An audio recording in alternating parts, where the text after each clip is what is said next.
led by Darby Martin, gives the North Andover Scarlet who are in trouble singing the national anthem. Thank you.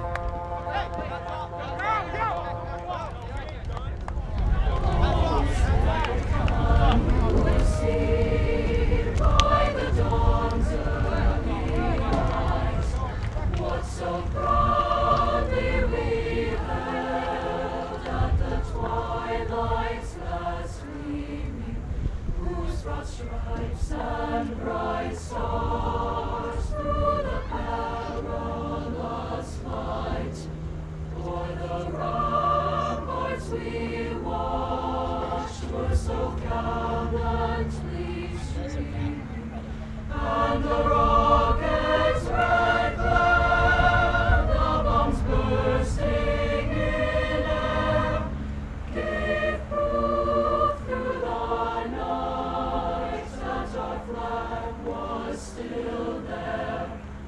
Oh, say does that star-spangled banner yet wave o'er the land of the free and the home of the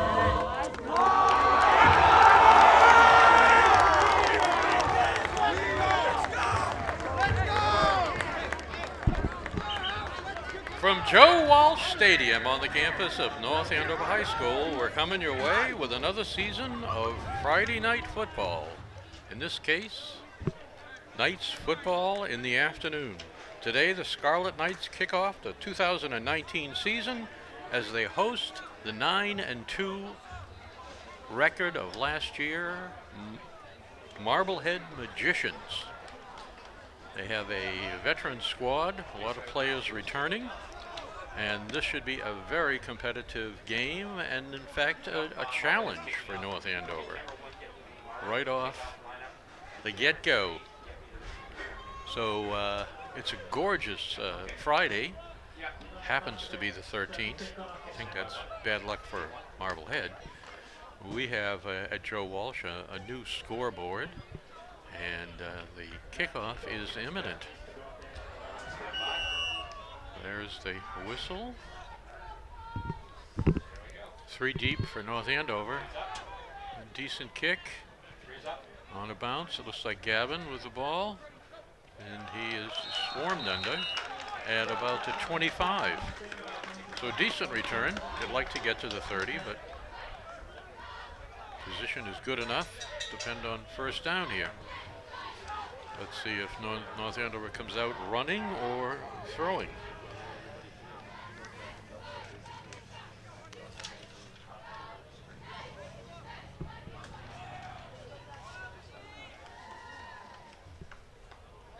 Will Shimola is a junior, 6'1", 190, and he will start for North Andover. He and Radulski are the varsity quarterbacks, and Jack O'Connell, a sophomore, played in the scrimmage last week. Good swarming defense by the Magicians.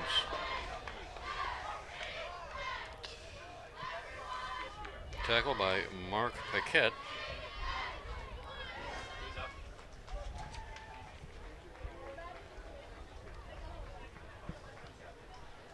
The strong side safety coming across to make that a short gain.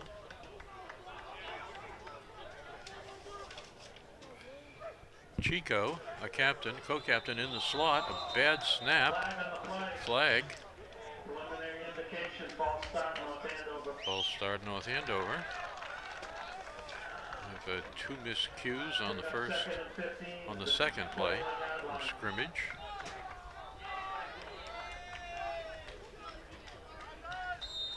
Coach Dubzinski did a terrific undefeated season last year. Culmination of his work here the last few years.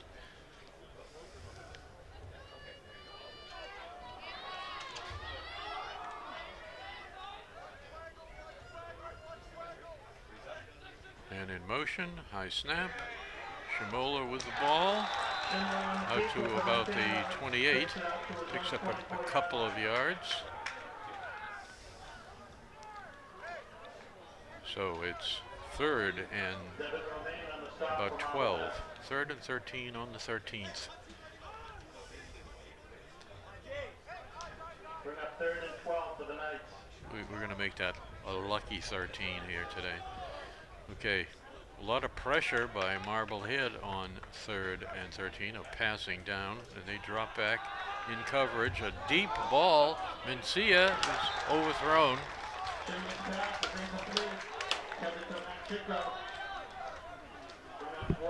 So a nice pass, but about 5 yards too long. So North Andover opening possession. 12 minutes on the clock to start. There are 10 minutes and 13 seconds. 3 downs. North Andover will punt. 3, 4, 7, 8 men up. Nice booming punt. Taken at the 45 and fumbled. The ball is on the ground. Scramble. Marblehead says they have it, and they do.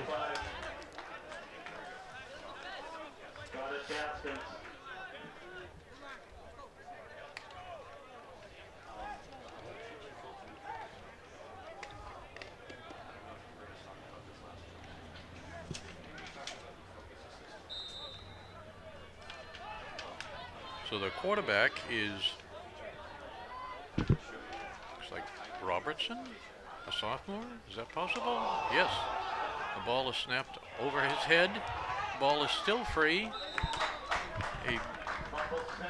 A big, disastrous snap, and there's a flag. Maybe something after the play.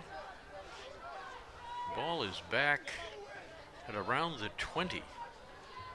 The line of scrimmage was the 45. So a disastrous 20-yard loss, but it looks like there might be some kind of step off against North Andover here.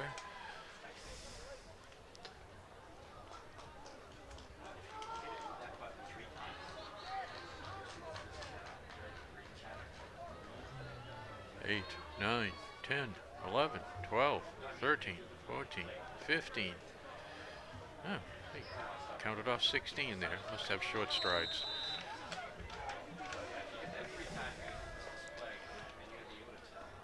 Okay, it's 2nd down and still a hefty 18 yards. So a young quarterback in there, calling for the ball, man in motion. Another high snap, handed off to the running back. Going wide, brought down by 3, 4, 5 men. Gets back to the line of scrimmage. Nice run by Tim Cronin. Tim's a senior. I think he's one of the co-captains.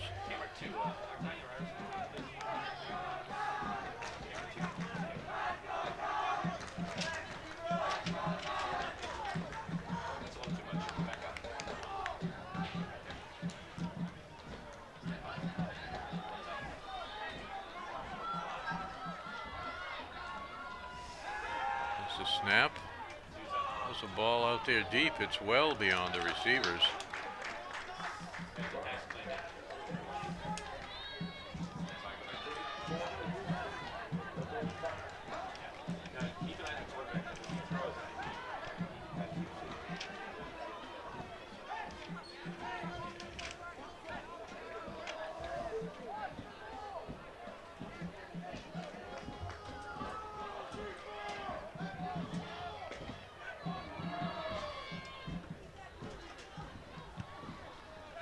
There's a punt.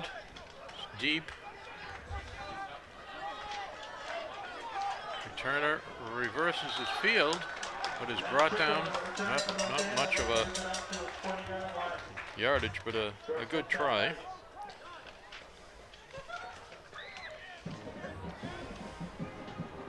Matt Chico on the return as a co-captain. Schmoller in with a play from the coach.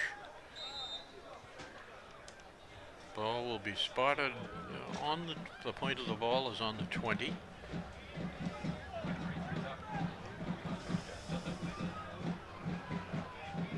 North Andover with several returning starters on the line.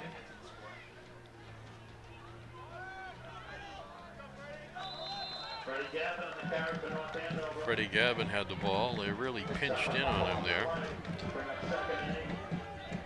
Got about 2 yards.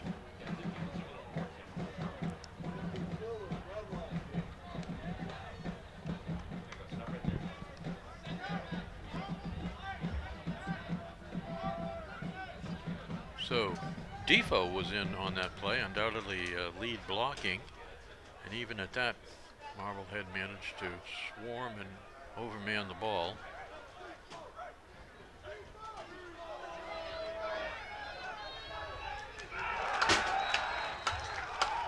So Freddie Gavin, not surprising the defense. Last year his presence, he had so much speed, his moves are so good, and he was the plays called were constantly surprising the other team.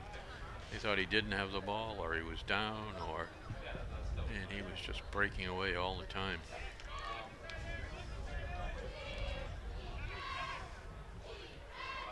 It's not totally obvious, but a lot of times your start depends on the line. The line blocking. Here's a clock runs out on Shimola, and looks like another punt.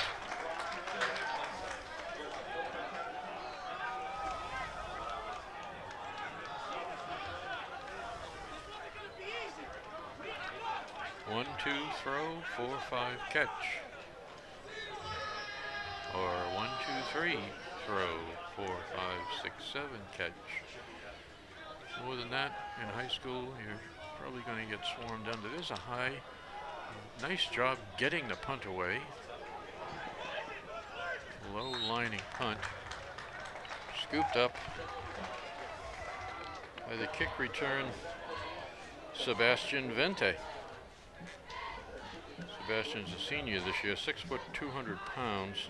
Plays some defensive end, mostly as a running back.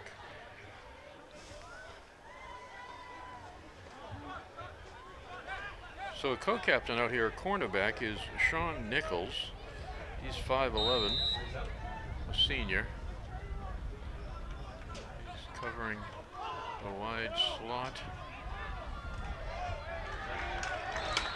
Good run. Brought down by Tim Iannarone, also a captain, 6 foot, 205 senior. Tim looked like he was probably the defensive end on this side.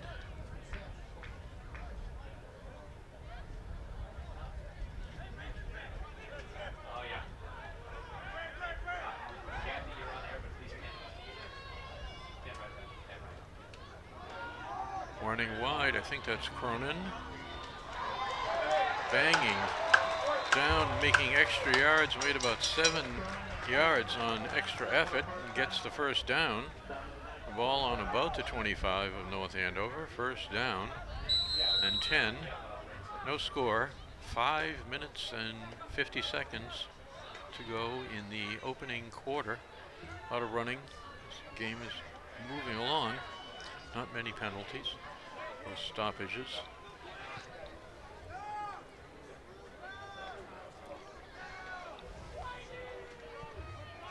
My program says the quarterback is a sophomore, Josh Robertson.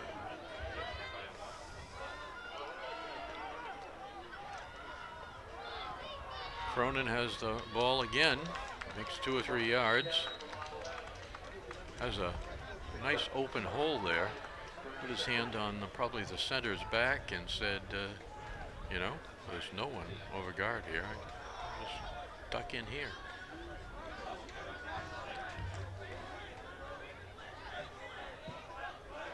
Tim Cronin, he's a senior, running back. going wide right. Forced outside and brought down by a host of tacklers for North Andover. Good coverage there.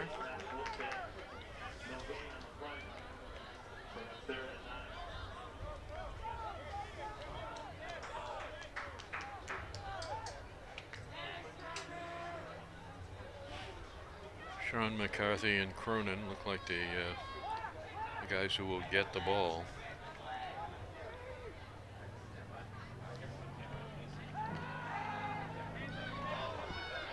Long pass and brought in.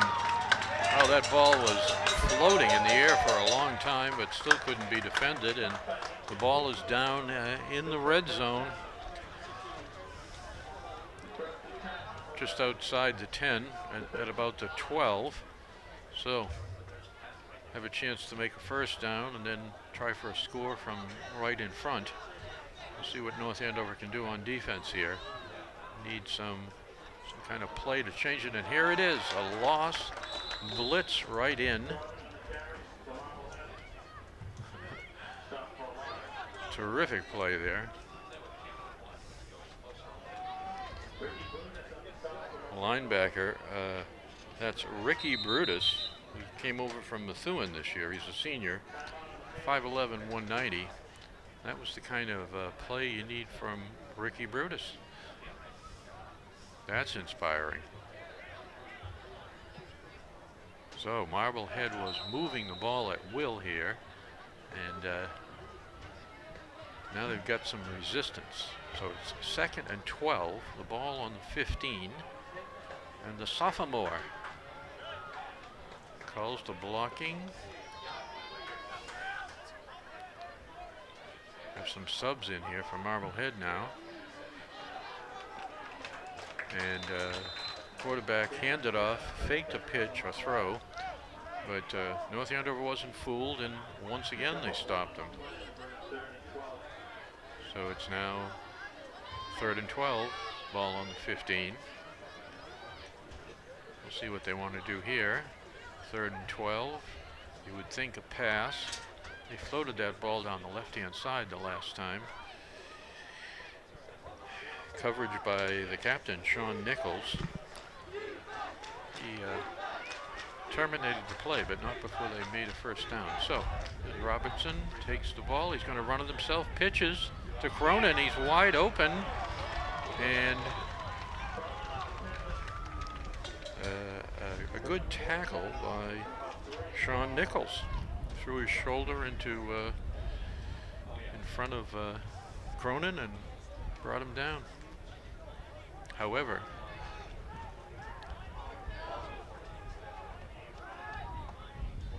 it's 4th down.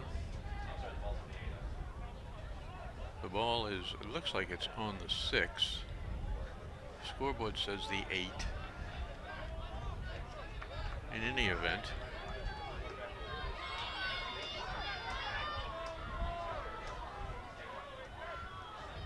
as Cronin going wide, strung out and brought down.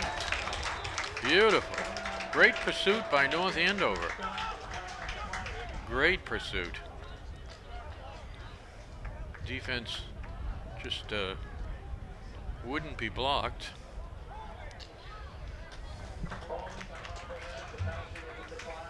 It looks like that was Jake Walensky in on the tackle.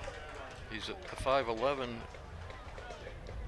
180-pound linebacker. Came from the other side. Following Cronin. Coach Dubs on the field at about the 20. Calling Defoe off. Bringing out a fullback blocker, so perhaps they got an extra pass receiver in. And so this will be challenging for Schmoller. Spread the field out, see if he can get a good pass off. Ball pitched, inside pitch, nice. So that's a significant gain, a great play on first down to make some yardage, move yourself out from the shadow. Although there aren't any shadows on this field. It's a bright, sunny day. Hardly a cloud in the sky. High ceiling. And Indian Summer Friday afternoon. There's a pitch. And they do what we did to them. They bring down the runner trying to get to the corner. And that runner was the receiver, split end, Matt Chico, a co-captain.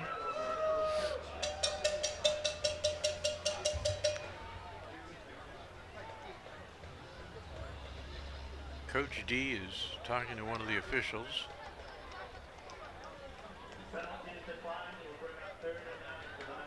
So there was a penalty, but declined by Marblehead.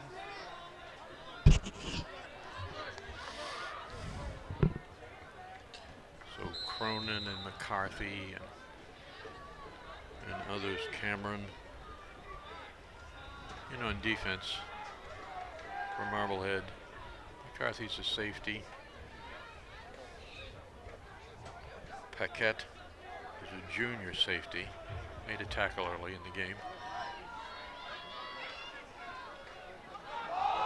Oh, all handed off, a fumble, and looks like recovered by Marblehead inside the 5-yard line. What a disaster.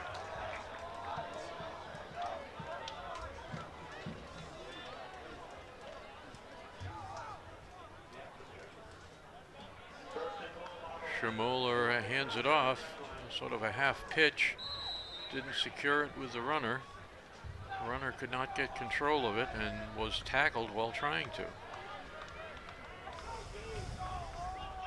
Not good. Beautiful blitz by the right end on defense. Getting in there.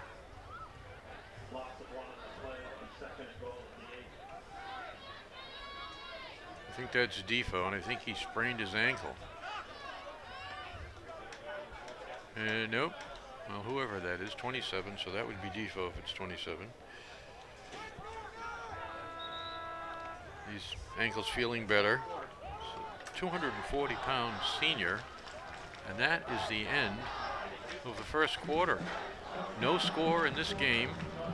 Very competitive game. First official game for both teams. They both played good scrimmages.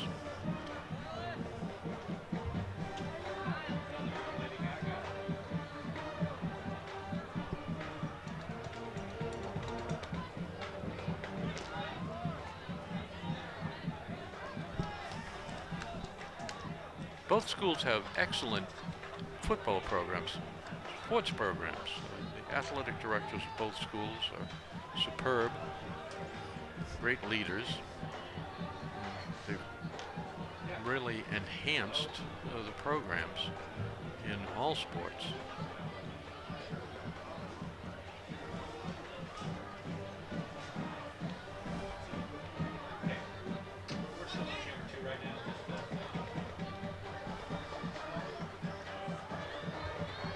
So we change ends of the field. 12 minutes on the clock until halftime.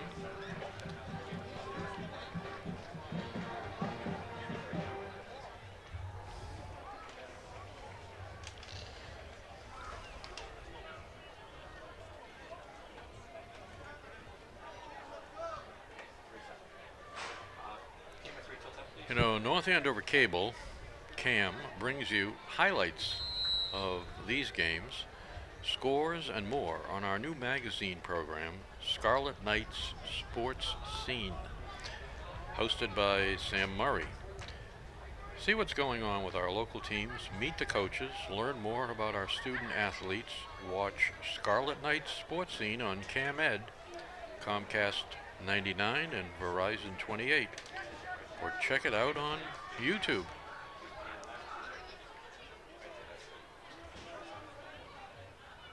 Look for Sam Murray on YouTube, a lot of good stuff. So, a pass to the split end, comeback pass.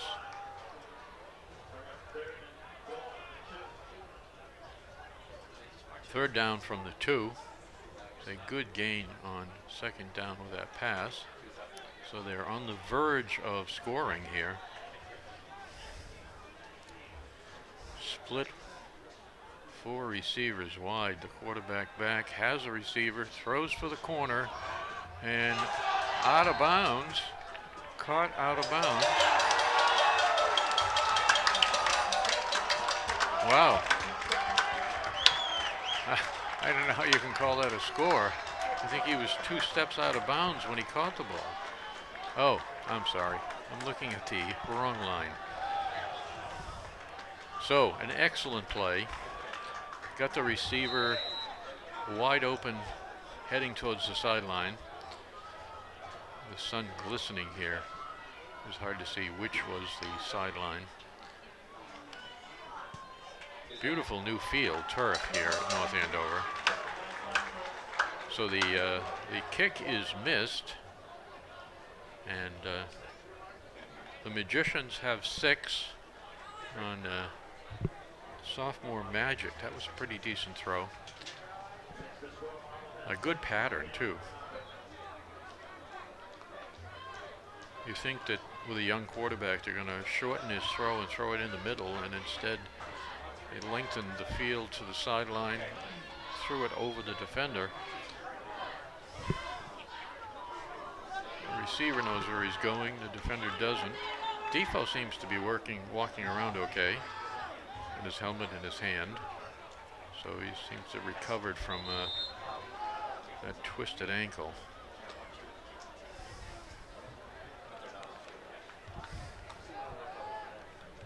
Talking with Max Wolfgang, getting some water.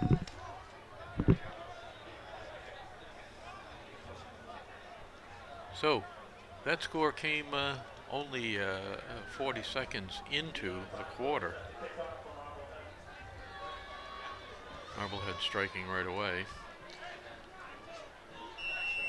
Now it's North Andover's opportunity here. They have 3 back. Gavin, Chico. Can't read the numbers. Looks like Chico heading up the middle. Get by 1 man, but runs right into 31 and 6 for Marblehead. Cameron, Janik Cameron, and Devin Testa, a junior. So Shamola in here.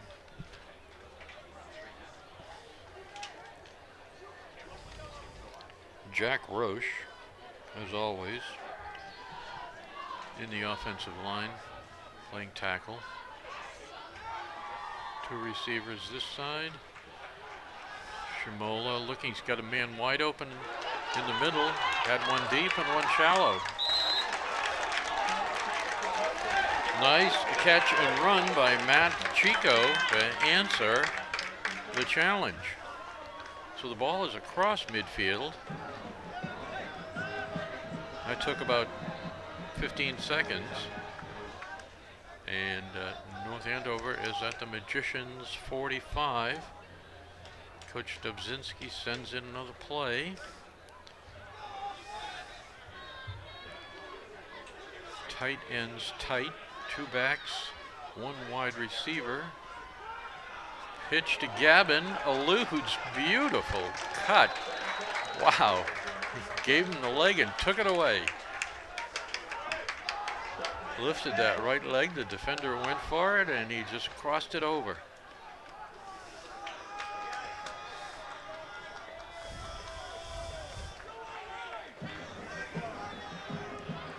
One man to beat, and he brought him down. So reverse the formation, same play, gives it to 3, breaks away twice, 3 times, avoids another tackle, and is finally brought down. That's Ricky Brutus. The 5'11", 190-pound sophomore started his football playing for Methuen, is over here now with North Andover. Methuen, North Andover, Haverhill, there's a certain degree of movement by parents. The ball handed inside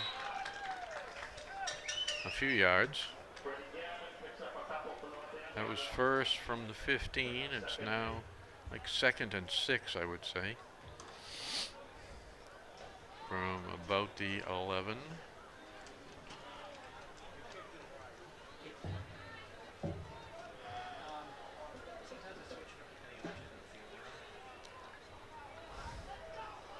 Ferrulo is out with an injury. He should be out another 3 or 4 weeks.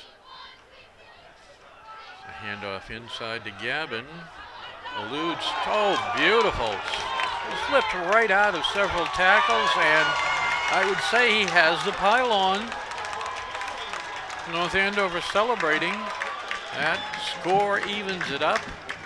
And it took about a minute and a half or less. Coach Dubzinski dodging a ball, almost hitting him in the head coming off of the field. Somebody getting rid of the extra ball. The extra point, Seth DeSalvo is the kicker. He's a junior, and it's right down the middle. DeSalvo gets a couple of low fives. And Pat heading for the bench. Get the ball on the tee and head out there to kick off. Nice job, DeSalvo.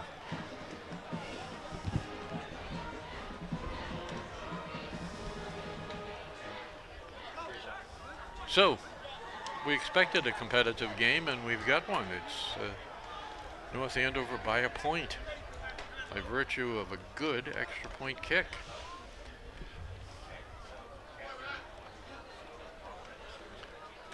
So Marblehead back on the field. They're now challenged.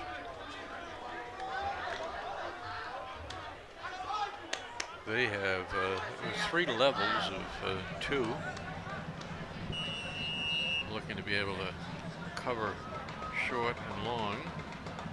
DeSalvo boots it. A nice kick down inside the 20.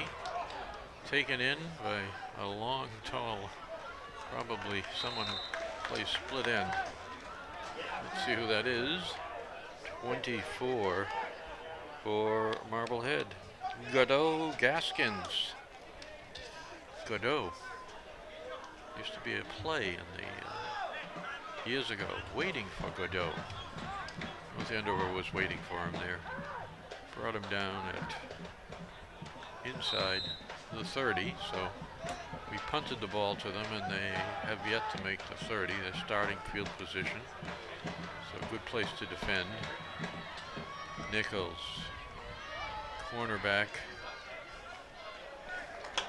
and the handoff going wide is to Tim Cronin of Marblehead. He's brought down, but a nice gain.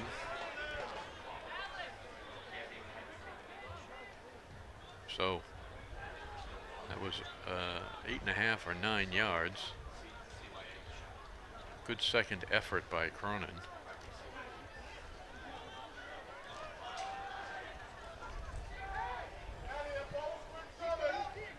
So Chico and Nichols, the backs on this side for us.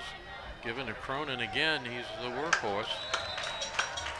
And he's just plowing through North Andover here. He was an old school back. He just puts the shoulder pad down and delivers the blow and keeps the legs moving. It's old school, but it works. So first down. Quarterback throwing deep. Has 2 men out there and just taken in against Nichols and Chico. 2 receivers. Either one of them could have caught that ball. One deferred to the other. The player farther downfield, and they a huge, long touchdown pass of greater than 50 yards, and Defoe is hobbling again. This is not good because he's a very experienced offensive and defensive player. We lost enough players to graduation as it is. This is not good for him. If you have an injured ankle like that, that's going to continue to be a problem. Probably needs to get retaped if he's going to continue to play. And what else can you do?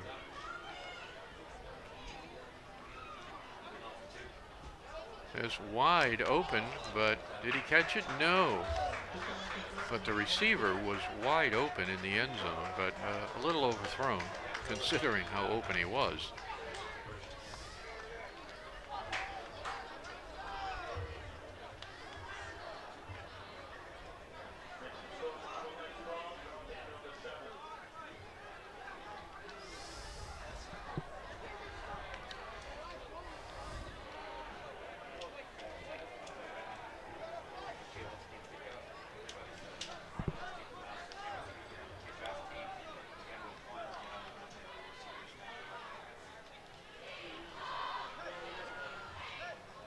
So North Andover with a receiving formation of 2 levels of 3. 5 blockers at midfield.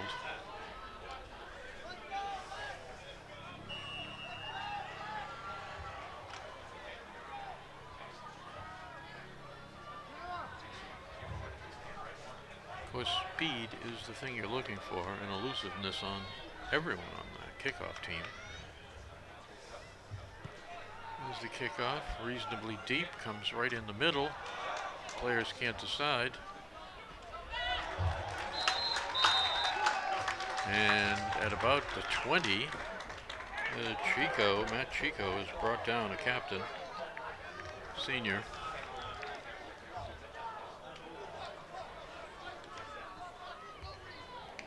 So Wolfgang in there with Roche and others.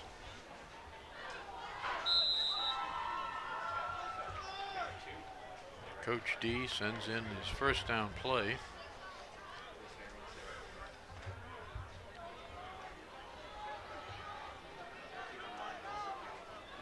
Nice to split a receiver out here and throw a quick 5-yard slant.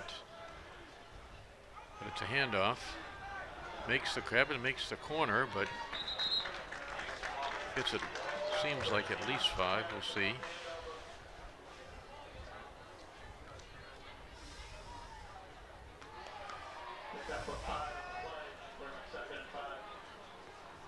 Second down, 5. Nice gain on first down.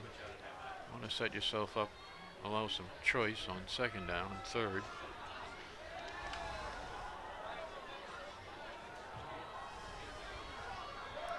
One receiver wide, everyone else in tight.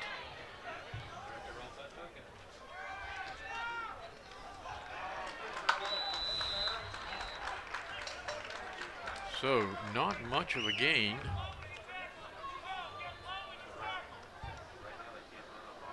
Brutus with the ball. It was a fake to, I think, Gavin, and try to cross them up. But Marblehead was ready for it. So third down, 5. It's a passing situation here.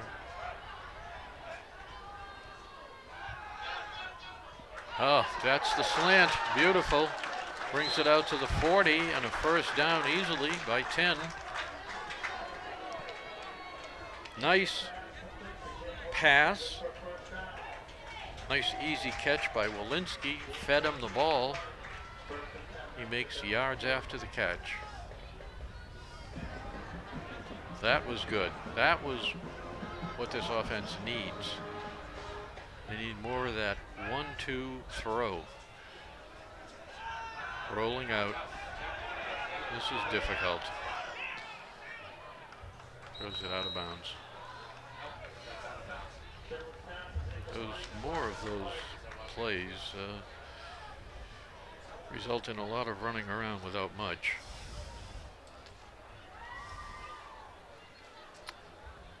good to be able to find, for the quarterback to be able to find a reliable outlet. And I think there's a flag. And that would be holding. And the call is against Marblehead. That's fortuitous.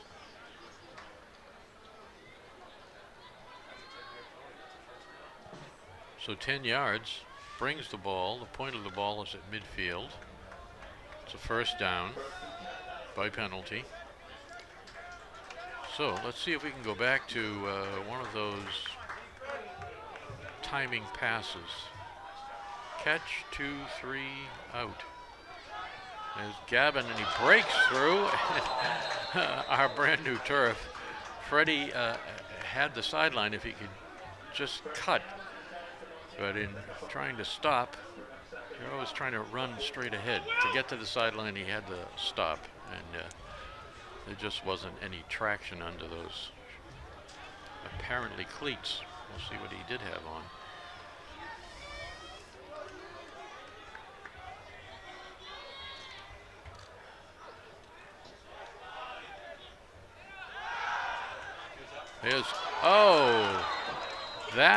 There's some good offensive plays here all of a sudden. The ball was a little behind Wolfgang, had to reach up and back, stopping his momentum to get it. If he could have hit him in stride, that was going to be a big gainer.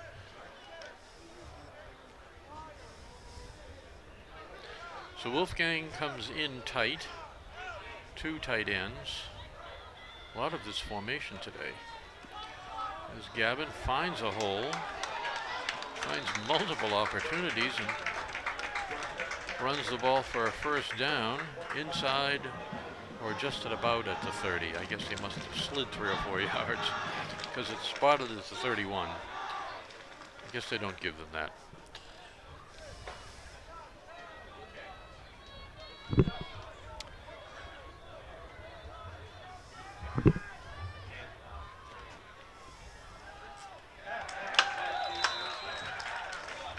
Ball handed off and brought down.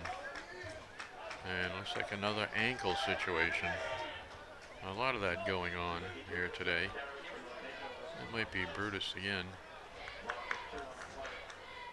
Yes, loss of 2. Second, 12. Ball is on the 28. Shimola back, has the big end. Nice catch. Good possession play. Picking up yardage.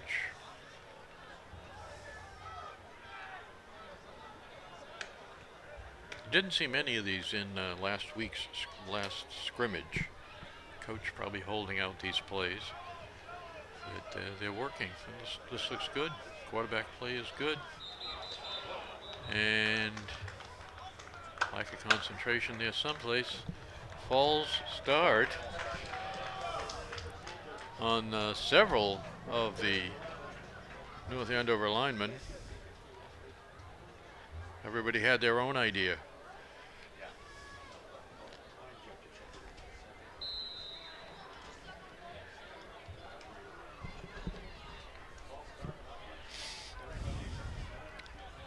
Coach Tubzinski a little frustrated, sends in a good play. Early in the season, 1 step forward, 1 step back. Wolfgang on the right side again. Shimola hands, there's the handoff going wide. And dragged down inside the red zone.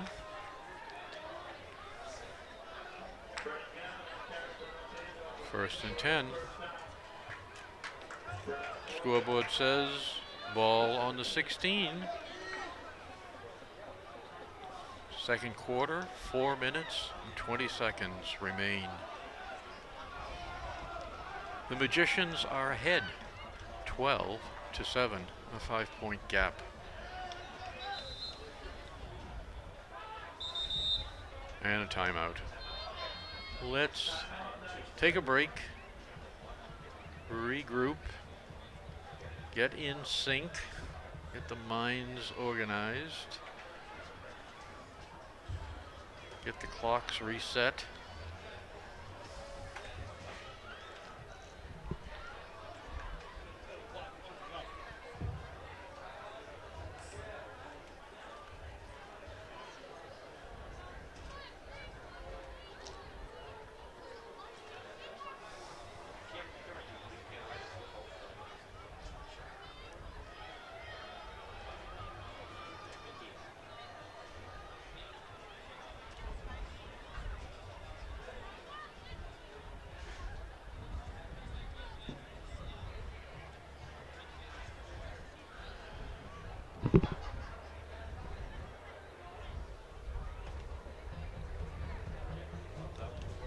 North Andover with a lot of players this year from the junior varsity, names you didn't see on the program or hear last year.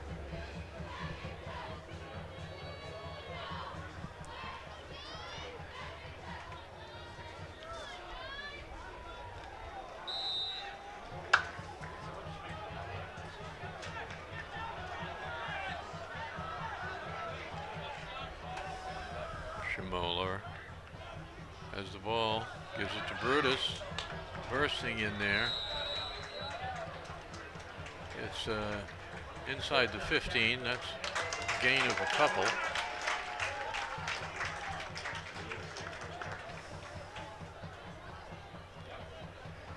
Moves the chains.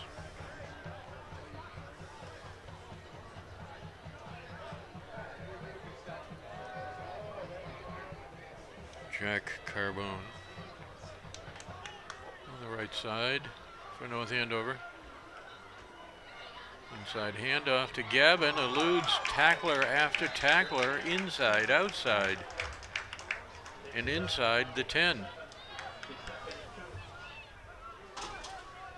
Makes between 7 and 8 yards on that play. He is so elusive. He's got great feet and makes terrific cuts. Few players have that talent. There's the ball handed in the middle. Fighting down towards the goal line, refusing to be brought down, and the Magicians refuse to let him in. Brutus barreling in there, something last year Defoe would be doing. He's not Defoe's size, but he's still a handful.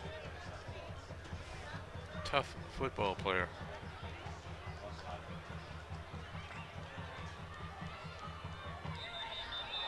And a flag. Offside Magicians. So that moves the ball a little closer, making it a little more inevitable. North Andover will regain the lead in this game with about 3 minutes to go in the half at this moment. Clock is running.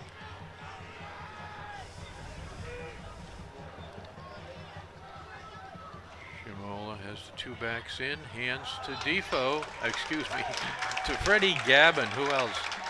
And he is easily in. Nice block by Jack Roche. And so the home team is once again in the lead with 2:47 on the first half clock. The Scarlet Knights on a sunny day are ahead 13-12, and here's the try for the extra point. The snap, it's down, it's up, and it's good. 14, the Knights. 12 Magicians and a pear tree.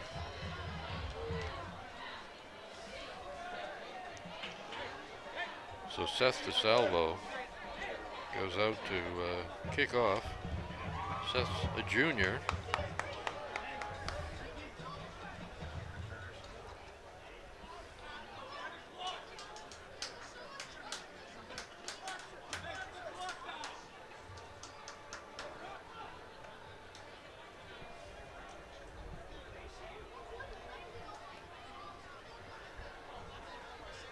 Cam Watson on the field on that last play, talking to the coach, one of the coaches.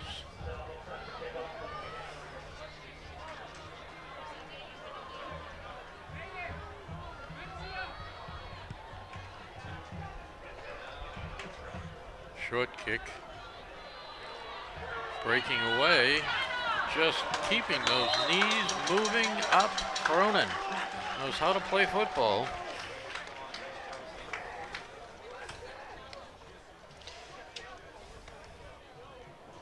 That was a good return. He made that yardage on his own skill and determination.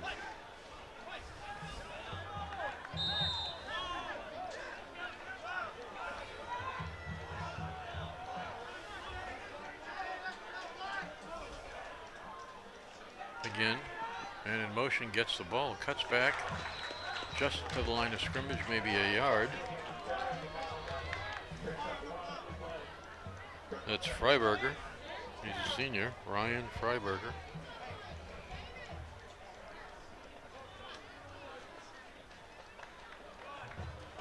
Split end on the right. Came back across the formation. This time Freiberger's out. The ball, however, is thrown to number 12,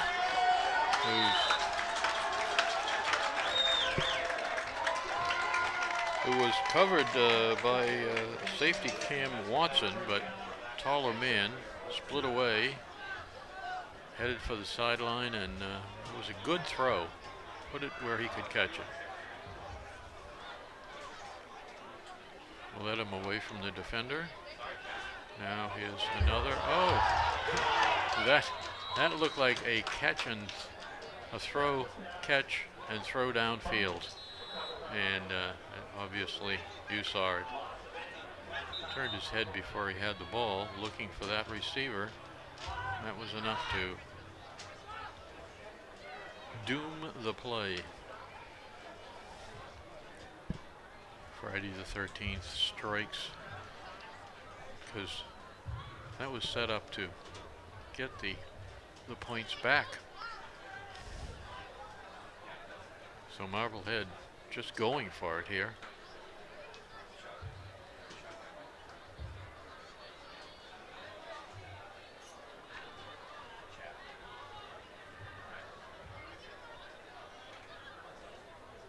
They look well practiced. And this young quarterback is really starting to feel it. Was very tentative in the first quarter, but as soon as the second quarter started, it was like he was a different person.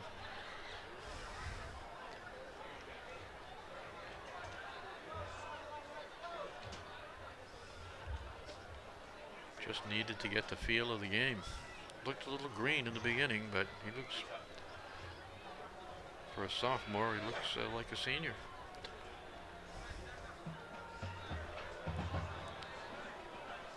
So we're here at Joe Walsh Stadium, and North Andover is playing football on the football field, and there's activity on the other fields.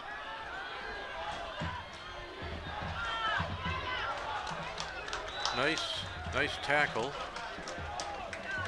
Matt Chico wards off the blocker and makes the tackle. Good individual work. North Andover subbing in. Have a lot of pass defenders in there now, not much in terms of rushing. Unless somebody's going to blitz out of the 4 down linemen.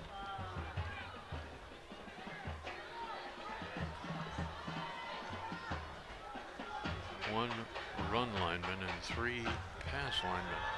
There's a getting away. Robertson gets out of bounds at about the 44, makes a yard or 2, but brings up 4th down and 3 or 2. The stick is moving. It's the second quarter.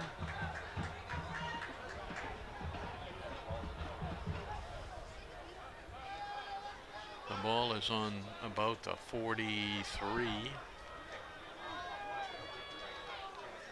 4th down and 12. Punter's in. Coffin corner type kick, but it's clearly out of bounds. Easily out of bounds at the 25 or maybe the 20. Take your pick.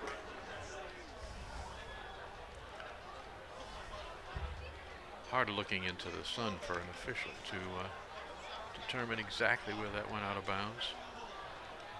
Someone holding a stick on the far sideline probably had a better angle.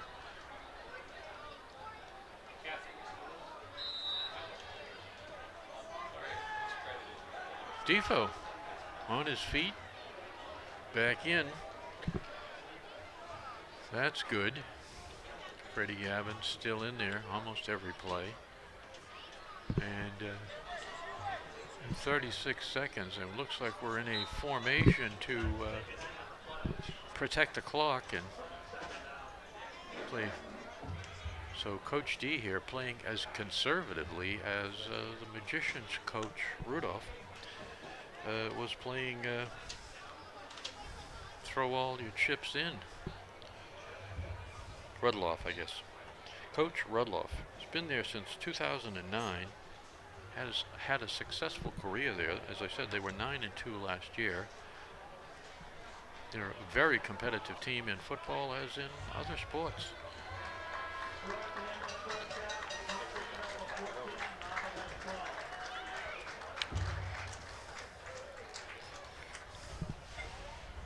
So it's halftime. 20 minutes to go in this game after the halftime activities here on a sunny afternoon. The sun is still high in the sky.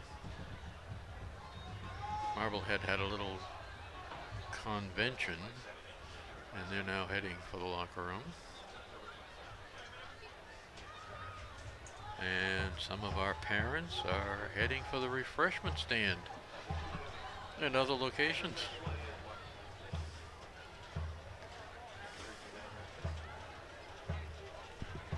So the band is coming on the field. They'll be with us momentarily, and I'll be back at that time. So once again, the score in the first half, the Scarlet Knights 14 and the Magicians of the Coastal Marbleheaders 12 points. 2 touchdowns, 2 missed extra points are the difference in this game. So we'll be back. Over and out.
The Scarlet Knights also perform at many local parades and provide entertainment and excitement for the many outstanding athletic teams of North Andover High.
Alrighty, I'm here at Joe Walsh Stadium in North Andover, where I'm here talking to Coach John Dubzinski of the North Andover High School team. Coach, how you doing? We're doing great. We're excited for a big opener. I think the kids are ready. It's been a long preseason, longer than usual, 4 weeks. So I think the kids are very excited to kind of compete against somebody other than themselves for once.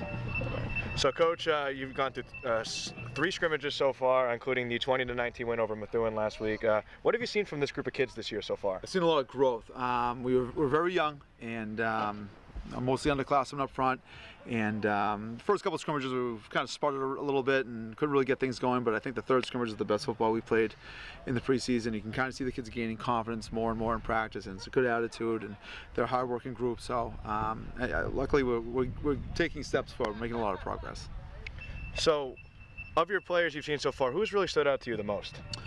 Freddie Gavin, he's a workhorse. I mean, we asked him to do a lot.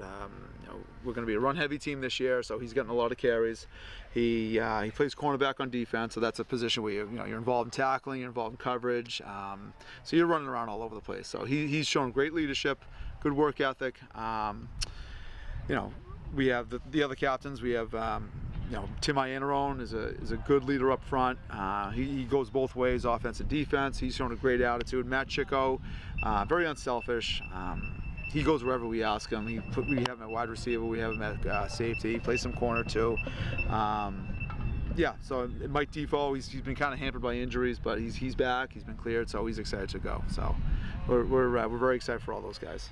Now, have there been any players who, coming into the season, they kind of flew under the radar that you didn't quite expect to make an impact early on, that have really, went above and beyond?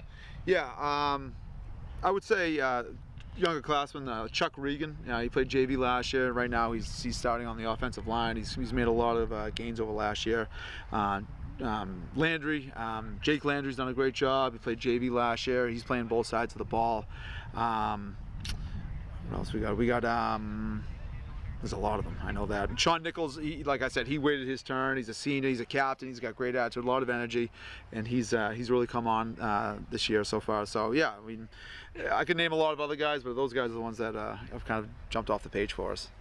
Now, you've gone at it for a couple weeks now. Is there anything you've seen out of this group that's really surprised you so far?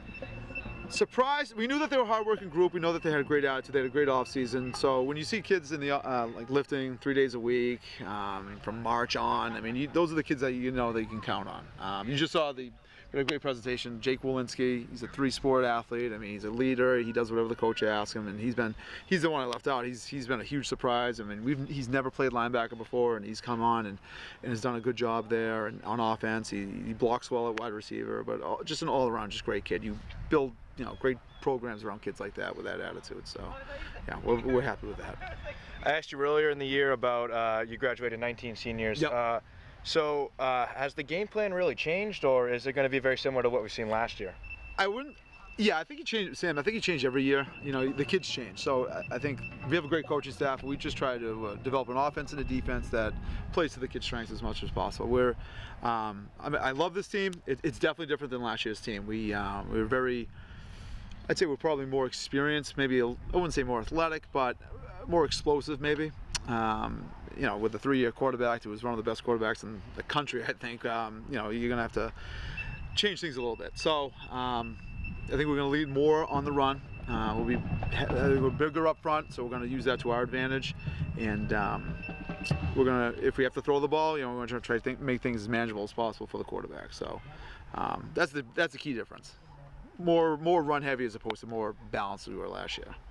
Are the expectations for the season still 1-0? Oh yeah, always high. It's a cliche. We just don't want to look ahead. We don't care what's going on with Andover or with Central. I mean, if you don't play well in the first game, if you don't put all your emphasis on the first game, then starting out 0-1 is not great. It's an uphill battle the rest of the season. So that's why this is a huge one. So. All right. Yeah. As always, Coach, thank you very much for your time. Thank you. I appreciate it. And I'm looking forward to tomorrow against Marblehead, September 13th. 4 o'clock kickoff, so be there and be prepared. Okay, we're back for the second half. Let's take a quick look at some statistics. For North Andover, Shamola was 3 for 5, 44 yards. Chico had 1 catch for 24, Walensky 1 for 14th, and Wolfgang 1 for 6 yards. The scoring was done by Freddie Gavin. He had 13 carries for 79 yards and scored twice. Brutus had 5 carries, an average of 4 per carry for 20 yards. And Chico and Samola were each tackled once behind the line. For Marblehead, Robertson had a shocking for a sophomore, 7 for 8, no touchdowns, but for 91 yards. Oh, this says 2 touchdowns. Okay. For rushing, Cronin had 11 for 43, seemed like more. Russo caught 2 catches for 24, McCarthy 3 for 12. Twaddle had that long touchdown of 54 yards. So, as we know, the halftime score is, and the teams are coming on the field, North Andover 14 and the Magicians 12. And we'll be back with the kickoff.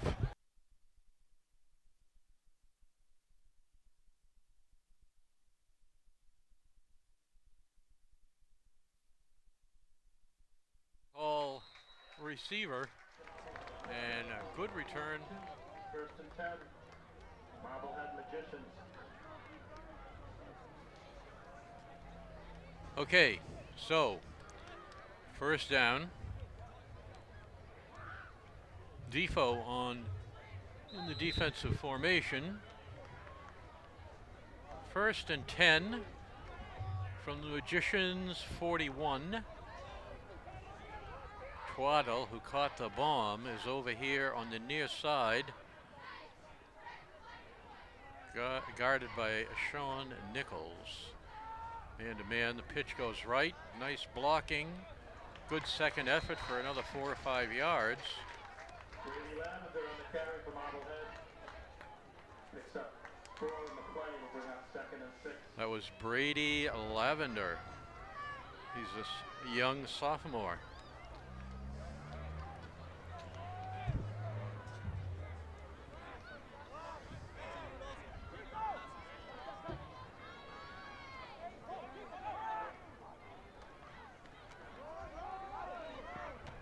Oh, Cronin hides behind the blocking, avoids the tackling, finds a big gap.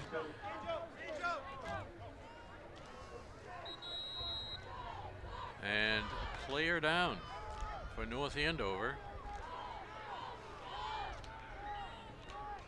Coach is coming out.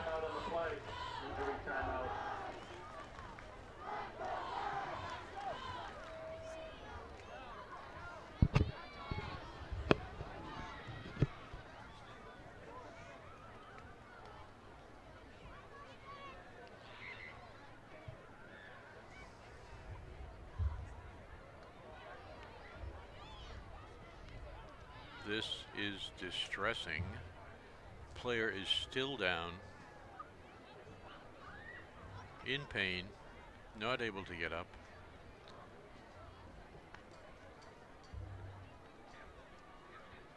They now have his leg up like they might be working a cramp. And here we go. Okay, it's a hot day. And that is Brutus. So it's good that he's up. I'd like to get his helmet off. Makes the sidelines. That is tough. He's angry with his calf for tightening up. Okay, right through the hole that Brutus would have been covering. Flag on the play.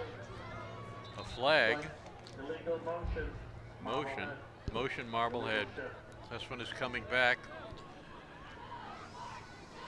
Thank the blue sky. Some wispy, long trailing clouds up there.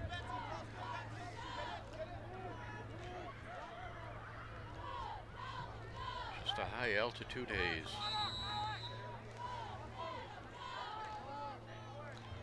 So, players coming out. North Andover substituting some blitzers for some tacklers on the interior line. Nichols and Chico close by here on this side, defending this side. The ball goes the other way. And who could it be? Is it Cronin again? God, you know what happens is eventually he breaks away for a 55-yard run. This has to be stopped. But we had, you know, pass rushes in there, and Marblehead faked us out by running the ball successfully. Got a good block on the interior line. Timeout.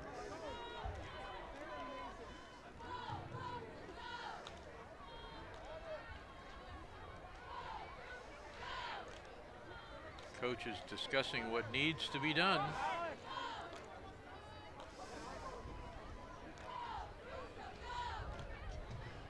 Cam Watson listening, Defoe standing there, along with Jack Roche, who's back in.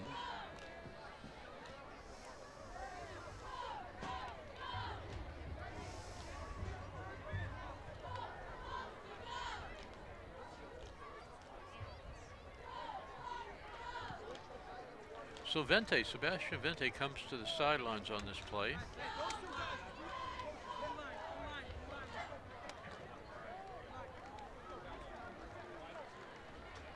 North Andover playing 4 up on the line, 3 linebackers, 4 deep. Another motion play, high snap, but down the middle. 3 was open, but the ball unexplainably was well overthrown. I wonder about my stats for the first half, 7 of 8. It seems like he missed a few receivers here.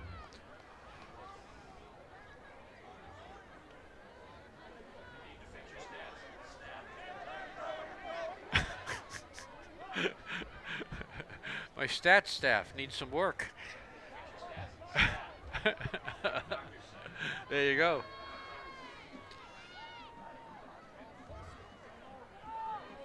Oh, here's Cronin again. Good. Carrying the mail.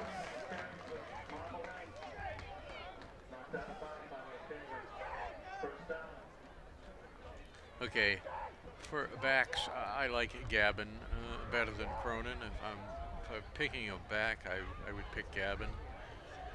He's a breakaway runner.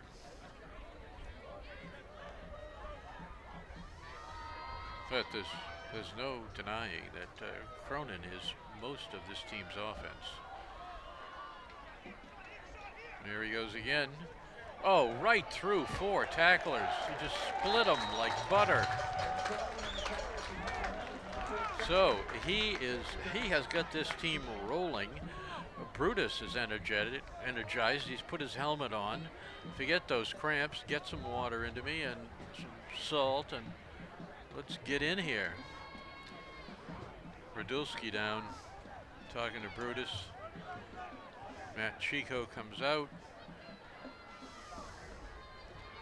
Cronin again, wrapped up this time for almost no gain. That's good.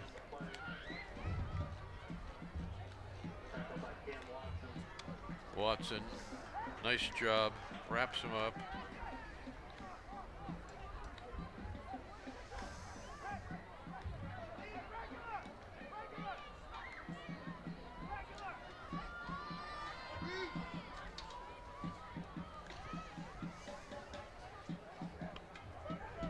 Coach Rudloff sends in another play. Let's see what we have here.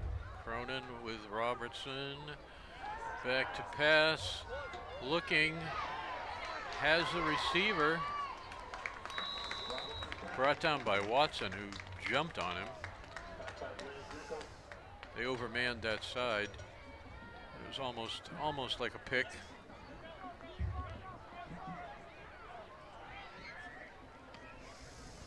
Marblehead with a good offensive play there, taking advantage of formation. Marblehead signaling in a play. a 4. It's a 4. Bad snap again, but there's Cronin just inside the 10, just rolling through players. 7:49 in the third quarter. So we played a little less than 5 minutes here. Yet to score, but Marblehead is down here on the door now. This is an area where he threw a pass for the second touchdown. And a timeout. The Magicians didn't like the formation, didn't like the defense. Call a timeout, got plenty of them.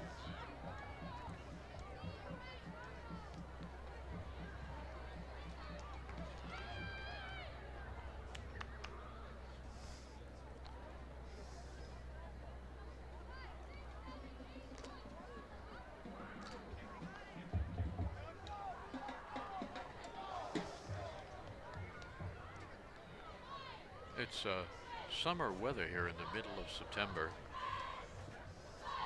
Not surprising that a few players have had cramping issues. Get some electrolytes.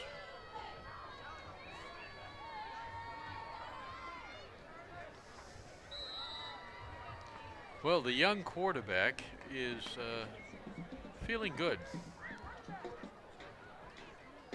Takes the snap and gives it to who else? Everyone's looking for him.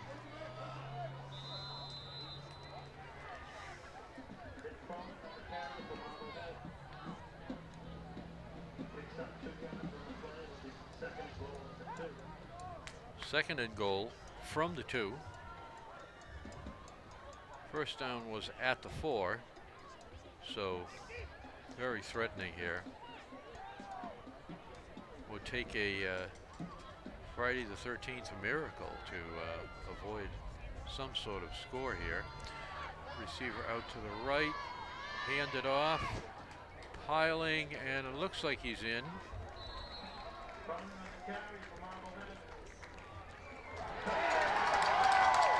And who else? Cronin.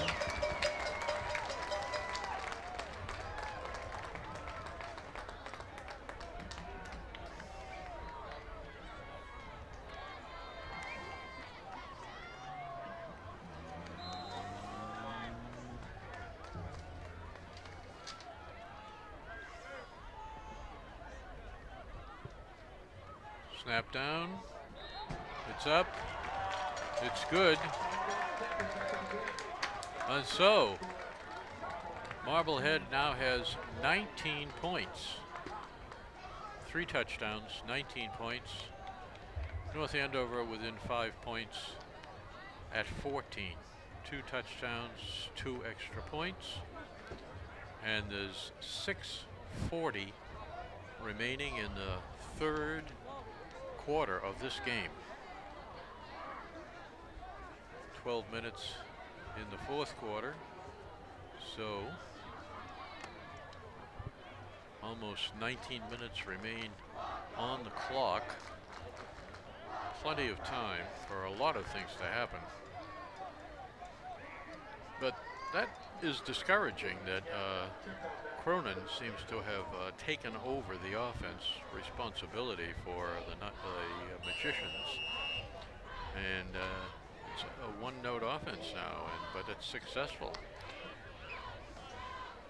So we need some upfront penetration and tackling. There's the kick. Comes to Gavin. Into the middle. He's in the wide open, and Freddie is gone. He's got those knees up. He's pumping his hand, and that is the answer. Freddie Gavin. Say it. Is it Gavin Fever. My credit to Bill Robert on Gavin Fever.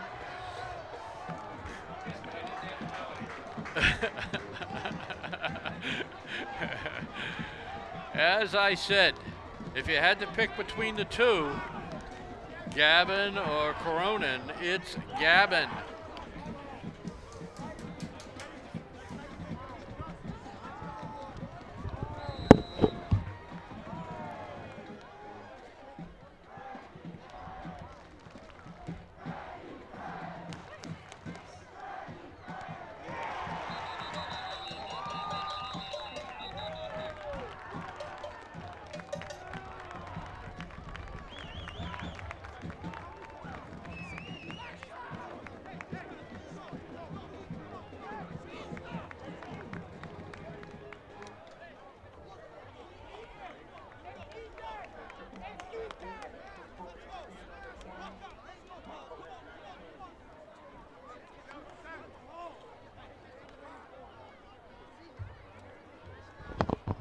However, North Andover, even with that block kick, while I was out celebrating Gavin Fever, even with that block kick, North Andover leads by 1.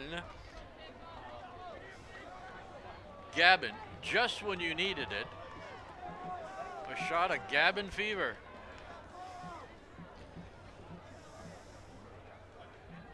The hooch of the mooch, whatever that means. You'd have to go back 80 years to even contemplate what that might have meant.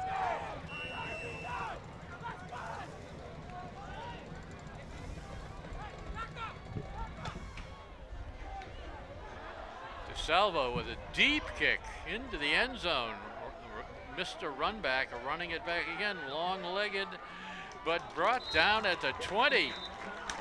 Excellent, excellent defense by the kick team.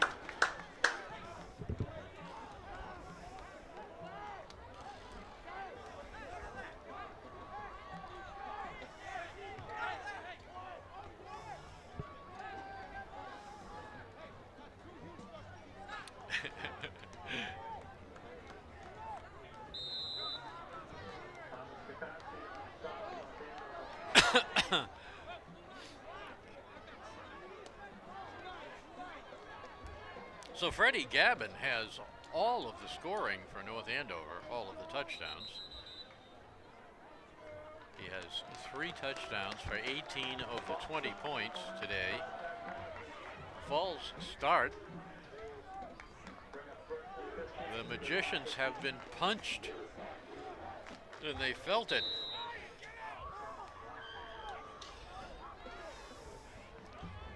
North Andover getting up off the floor and delivering it's almost haymaker time.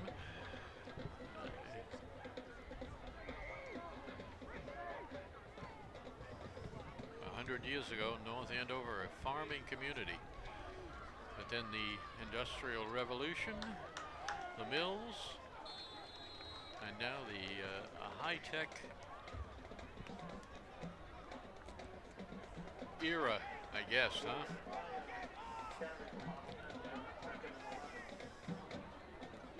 Worldwide connection.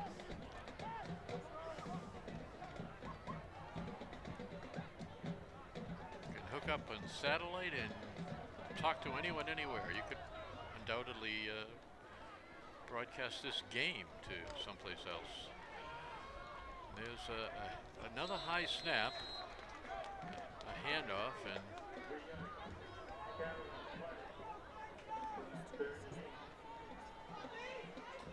so it's now 3rd down, and because of the previous miscue, it's 3rd and about 7. Scoreboard says 8. Ball on the 22. North Andover ready to pounce on defense as Cam Watson, linebacker here, goes out into the flat. There's a ball right into the area. Cam was in. No.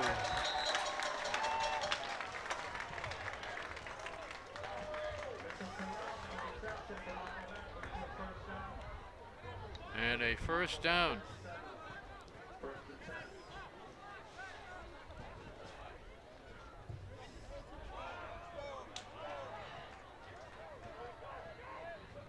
Brutus in at safety. Here comes, what's his name? Brought down. Cam assisting on the play.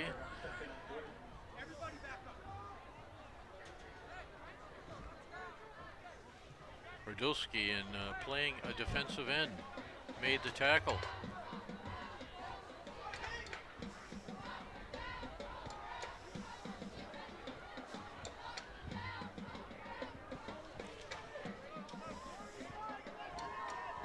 Tim Iannarone in the D line.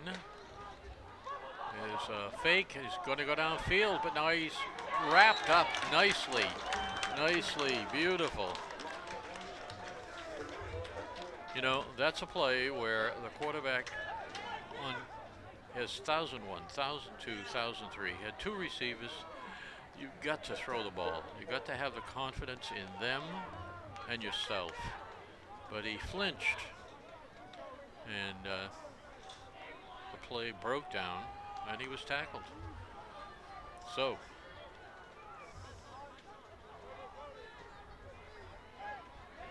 first sign of a mistake there.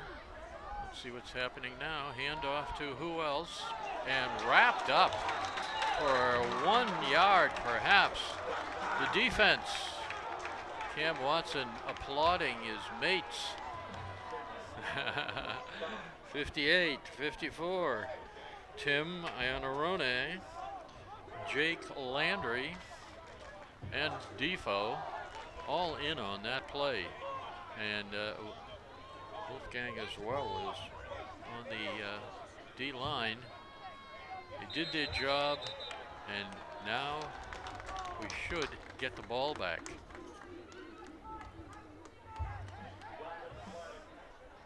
You know, all of the great players that were on the team last year, there were games where the underclassmen, super sub, Freddie Gavin, 5'9", I think he was probably 150. There's a very high snap, not a great one. Almost a block by Wolfgang, a short punt, bounce, nice, good bounce for North Andover, someplace around the 40, so not much of a kick after a stalled offense. It looks like Gavin flu has affected.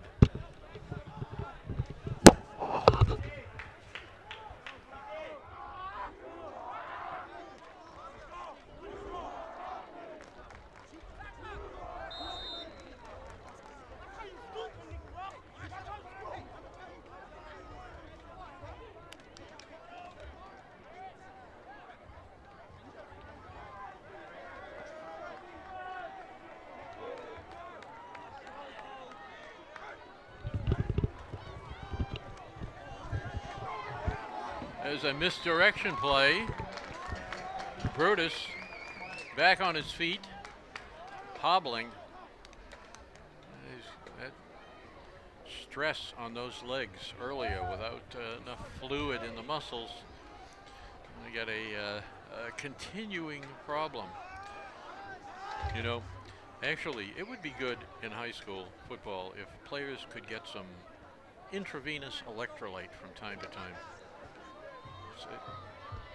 Probably, I suppose it might be a controversial, seemingly controversial idea, but oh, yep, the heat is getting to everyone now. Especially Brutus, he is really hurting. That was his miscue. And Schimoller, as though we're talking to the coach, who's got his hands on his hips as though all the time we spend in practice, what are we doing? Oh, fortuitous mark-off. Let the clock roll against the Magicians, and not to be deterred, Coach D is sent in a play with the quarterback. Let's get rocking and rolling here. 2 receivers to the left. Let's throw the bomb. Brutus and Schimmeler. Nice gain, about 5 yards. Brings up 3rd and perhaps 1 or 2. I'd say 1. Oh, I think he made more than that. But who? Maybe they spotted it for his knee or something. At any rate, we're not deterred. It's 3rd down. This looks like a running down. So let's see what they do. Couple of wideouts. 5 men playing defense. Freddie just has to reach forward, but I don't think he has the first down. He made close to a yard, but he needed 2. It looks like he needed 2. No, they're saying he didn't make anything. So it's 4th down at midfield. What will the coach do? And Dubs, what? Coach D, what will you do? You know, 2 years ago, he used to roll the dice all the time. Push. He would push it. This is a key time. It's a time for contemplation, strategizing. But first things first, we want to talk it over with the players, see if he can get a mind meld with the players to get them all thinking about the same play as practiced. It appears that they're going to go for it. I don't know why you'd call a timeout to punt. So this is momentum time. Oh, and you know, actually, it's the end of the 3rd quarter. The scoreboard here is a little out of my view. You have to lean out of the booth to pick up the important information. So, Brutus is getting a little more attention to those cramps.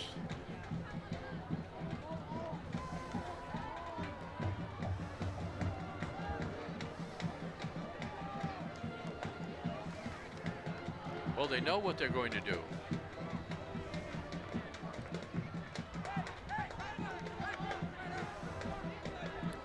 Magicians are back on the field. Schmoller talking to Brutus. Hopefully that means Gavin is getting the ball. And he does. He is gone on the outside beautifully. Makes the first down easily, needed 2, got about 8. Just went by a couple of tacklers, and now 24, who was out there trying to make the stop, he has really injured his shoulder. His arm is just hanging there, and he's heading for the sidelines in pain. Gaskins Godot, he's our kick returner from earlier in the game, out there playing defense. So here's Schimmeler down the middle. Ball is up for grabs, well overthrown. They had 2 players in the open, but led them right into the safety. Not a great pass.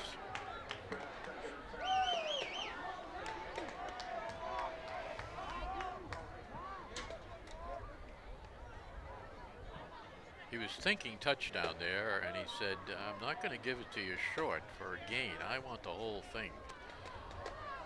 He was feeling Gavin vibrations, no doubt, of success. The electricity is in the air. Once again, at Joe Walsh. And in motion. Makes the corner, but barely. We can run across the field, but so can they. When you get to that corner, you've got to have somebody there to block. Something to precipitate a play. And most players turn at the hash marks. A lot of successful plays take it all the way to the sideline.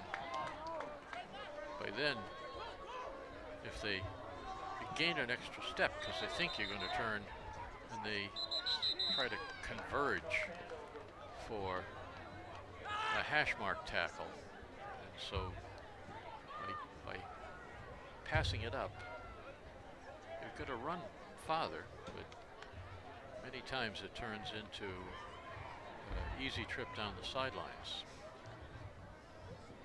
Once you outrun 2 or 3 people to the corner, there's nobody left except somebody coming from the backside.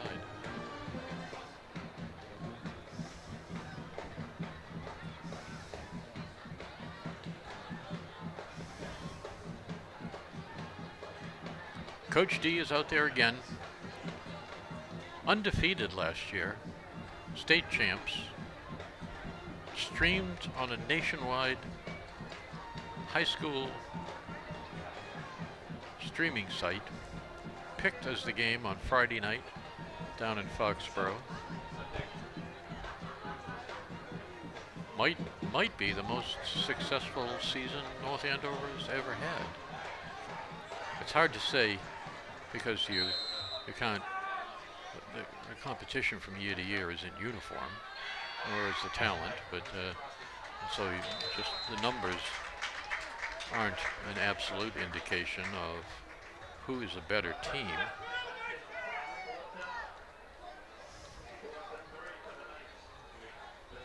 But then there's the argument of how you performed against the existing competition, and that's why they say the undefeated team is the best team.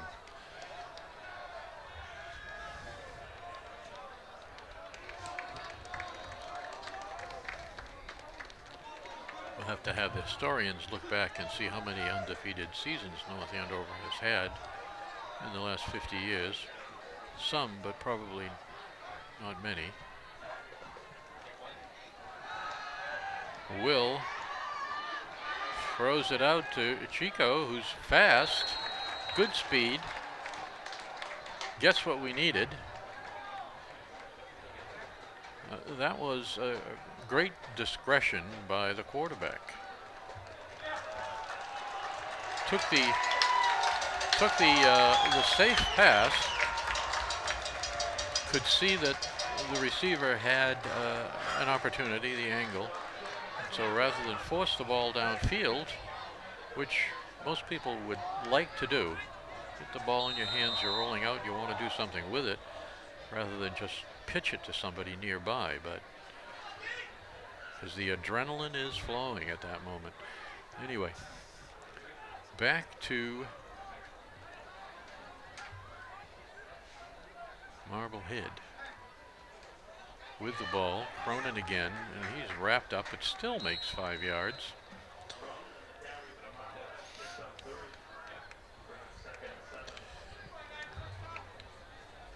So what we didn't discuss, which happened obviously right in front of us here, was the turnover of the ball. Was still a good play, but you have to get the ball downed, inbounds.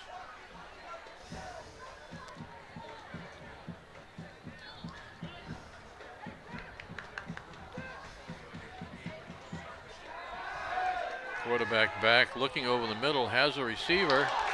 Now, I think they're going to call a foul on that, but I think the ball was already gone. Ugh.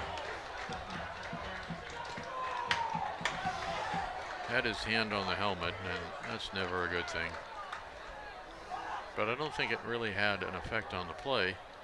And that was Brutus, and he's down again.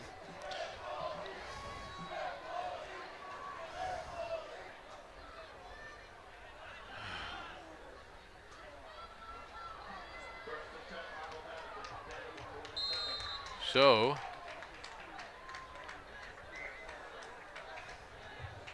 the ball is now set just over midfield. Marblehead with the ball.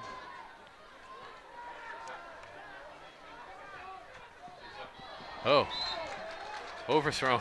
Quarterback is unhappy. Got the front point of the ball up and let it go in that grip, and it did what you could predict it would do. It sailed beyond the receiver.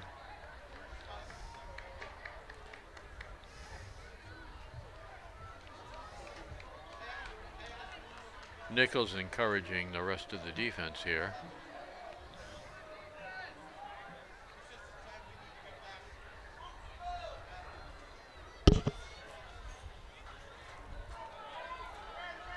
Our two quarterbacks hanging out with Coach D. Here's a handoff again. There he goes. And it looks like he's gone, but a terrific tackle. Is that Gavin? Game-saving tackle, I would say, at this moment, but it's still a long way to go. 8:47 remaining in the fourth quarter. North Andover Knights by 1. Knights by 1.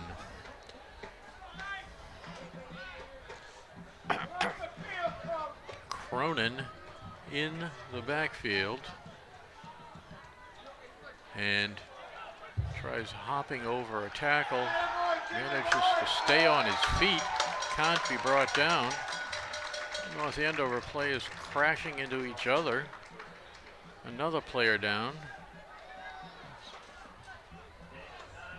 I tell you, Defoe and Brutus are both just suffering on those legs.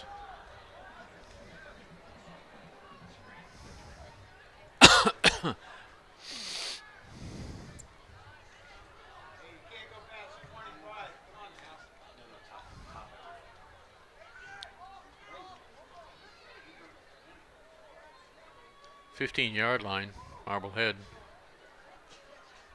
Second down.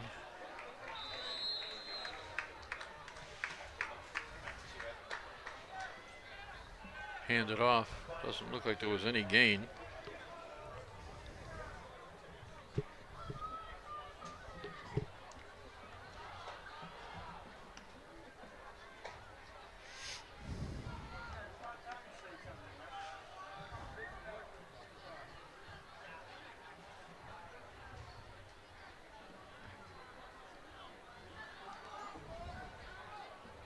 So here we are, 3rd and short.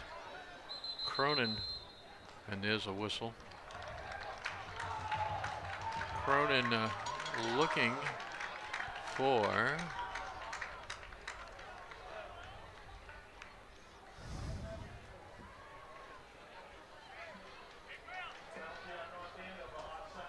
offside, North Andover.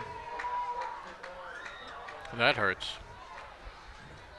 That hurts. First down, red zone, 10-yard line.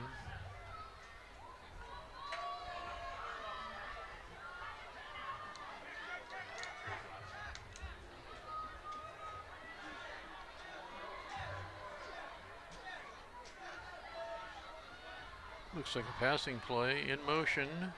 Nope, gives it to Cronin, who has a world of opportunity there. I mean, there's such good blocking in front of him that he's not running through holes. He's running behind blockers who open up big areas.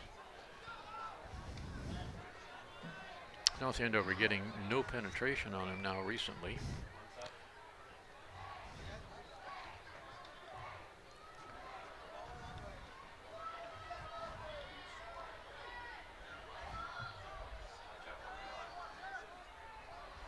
And in motion. There he is. Cronin, will they bring him down? They do. God, he is fearless. Cam Watson finishes it off. I think that's Chico in there making one of the initial stops.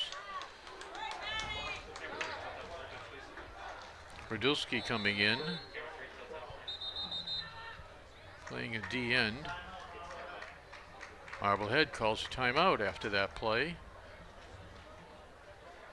Back to 3rd from the, I think, the 13 or the 12.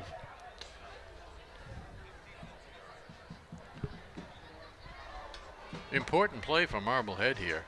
I mean, that was a dramatic play for North Andover to turn the momentum, the tide here at the darkest hour on a sunny day. Long shadows here now.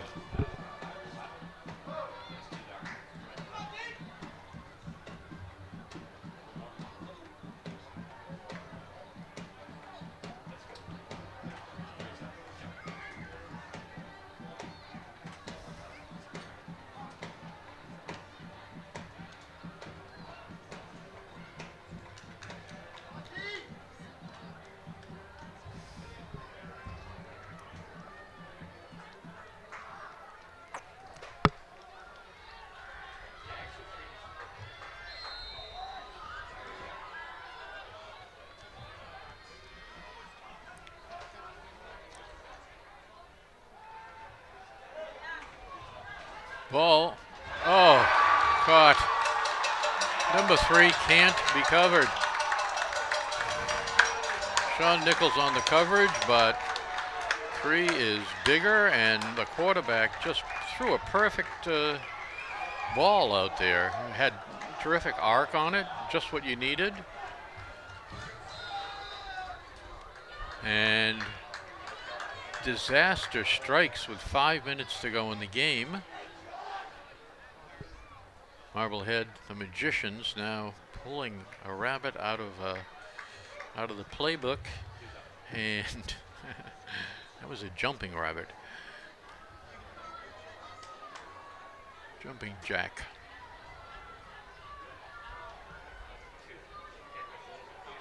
Going for 2 here. Pick. Oh, almost picked off by our linebacker. So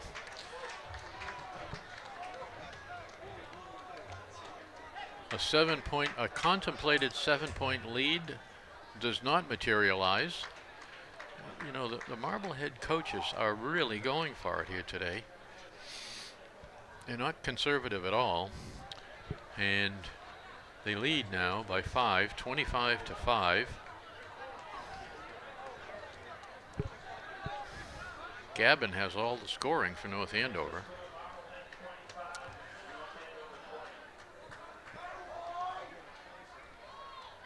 Seems a while ago now, but kickoff he ran back all the way for a touchdown.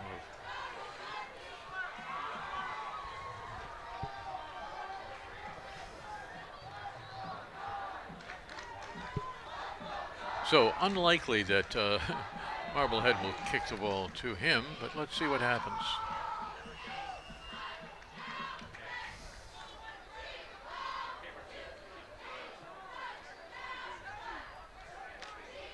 It'll take guts to put one up there again.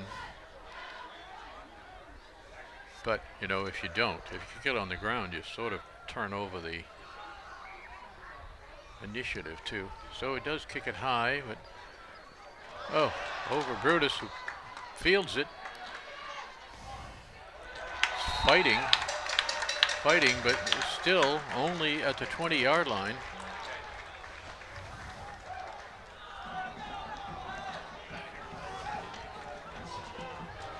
Dropping the ball destroys the timing of the return blocking.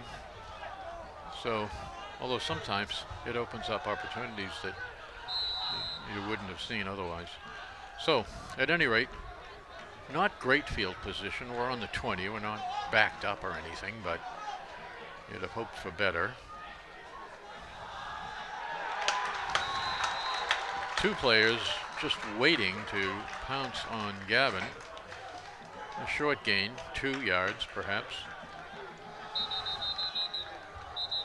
North Andover becoming as predictable as the magicians were. They run 22 for repeated carries, and then just when you think they're not going to do anything except give it to him, they pull out the passing game again.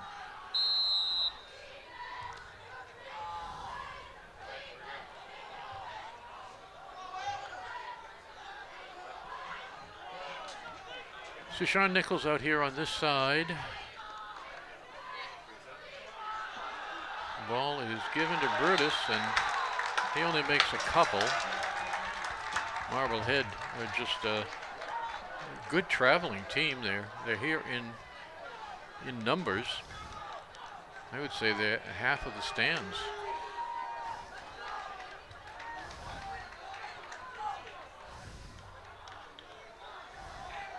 So it's third down, obvious passing down.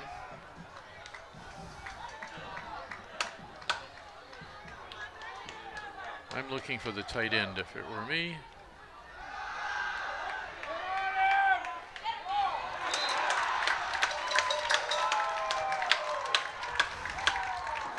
So Shimola throwing back across his body, gets nothing on it. Falls well short of the open receiver, but the open receiver wasn't in a position to make a first down without a significant run.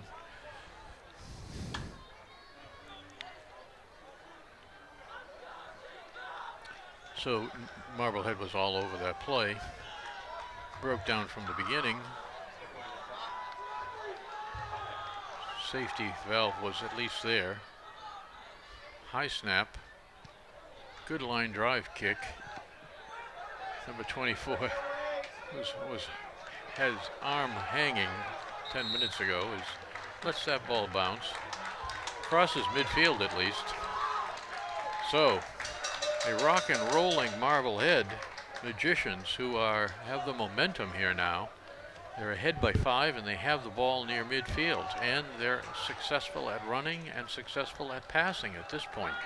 So we need a change of attitude, a change of performance, a change of momentum. North Andover needs to kick it into gear here.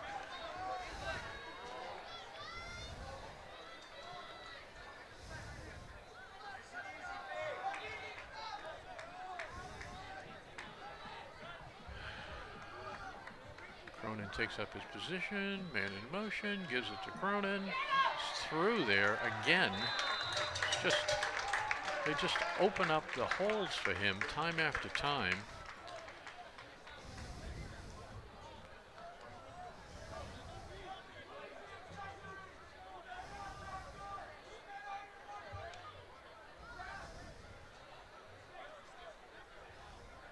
So that was a gain of about 5.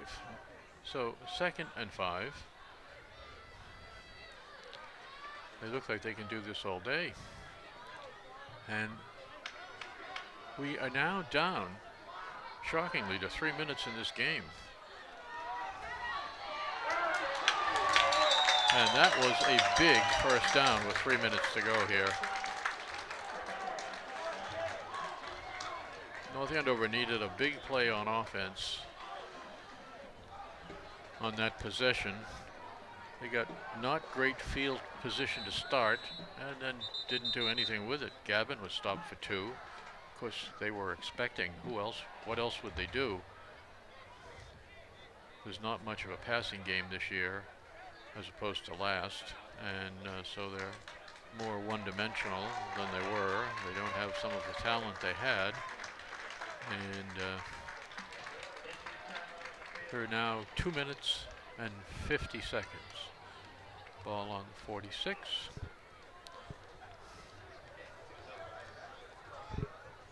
And Marblehead could run out the clock here.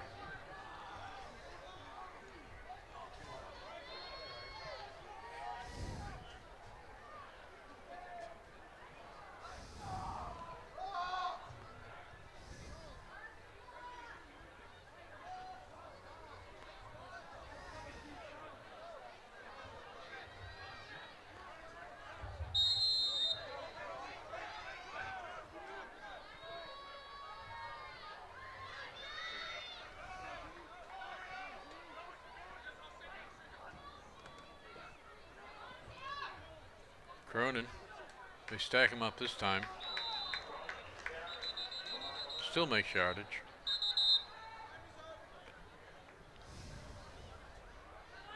Close to 5.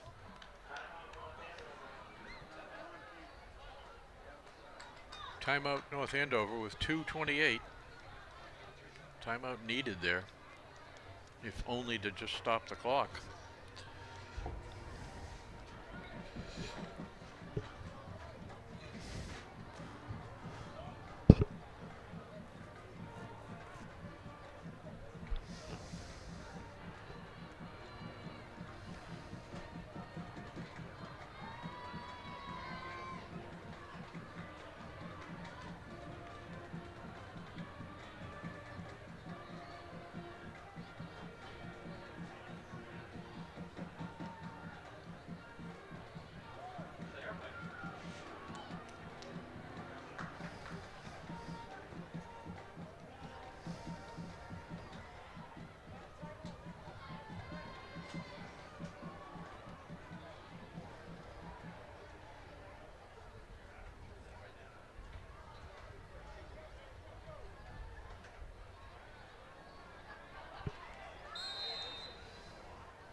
And so it's second down on the 43 of North Andover. Gives it to Cronin again. He's just sliding and throwing that leg out.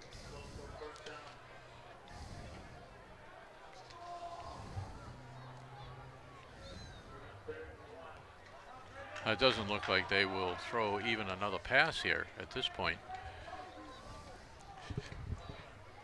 2 minutes and 2 minutes.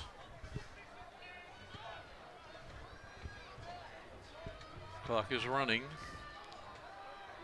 1:50. We need the ball. We need the ball.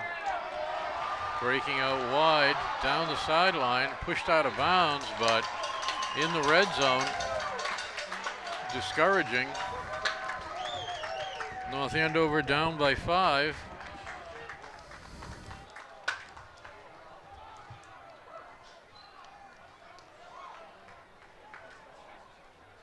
Marblehead has they still have their hand on the throttle here. The coach is not running it up behind the center to run the clock off.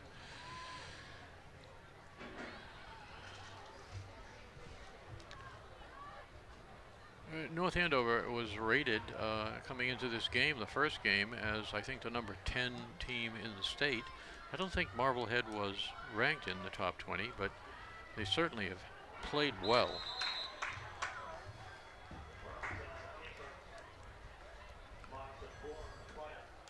And of course, they're a good team with talent and a good program, so.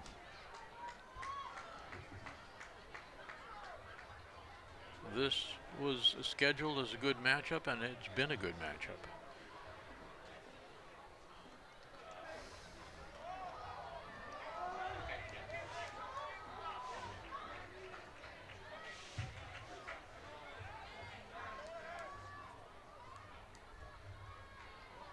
There we are.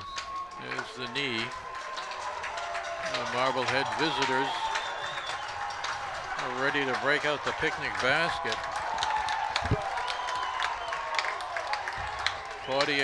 46 seconds and the clock is rolling. Will there be another play? What will it be?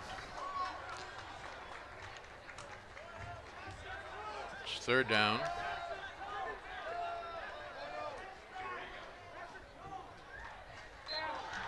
And the young quarterback takes a knee, and Marblehead came here, couldn't have expected to win against state champs, even though they lost a lot of talent, but they've done it. Shockingly, surprisingly, be headlines tomorrow in the North Shore newspapers.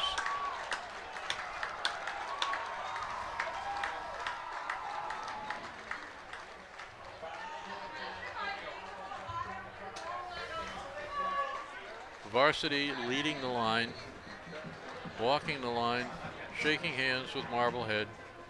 Good game. Gavin hanging at the back here. Had a spectacular day, but it wasn't enough in the end. Needed another kick for another long touchdown run on a kickoff. And unfortunately, they didn't kick to him. You have to think he could have done it.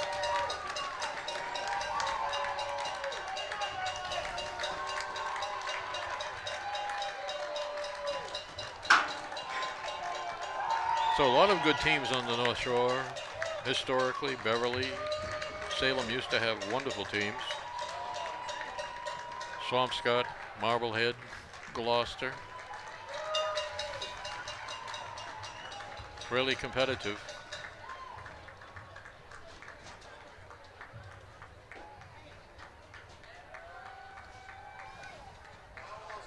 Danvers has had some successful seasons recently.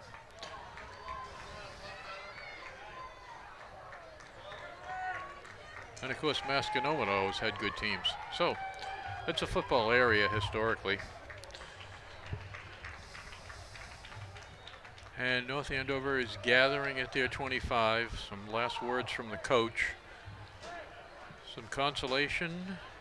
Some let's move on. And see you at practice.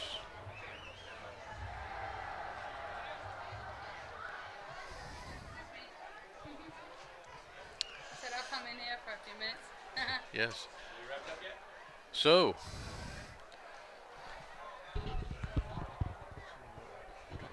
Huh? Who else? The three boys are up there. yeah, okay. So for the crew on the roof, for Kathy, for Bill, Robert, myself, Ray Ahern, Oh, Nathan Nathan, and Owen Owen, and and Kathy. Thanks for tuning in. It was a great game. Nick. And Nick, of course. We'll see you next week.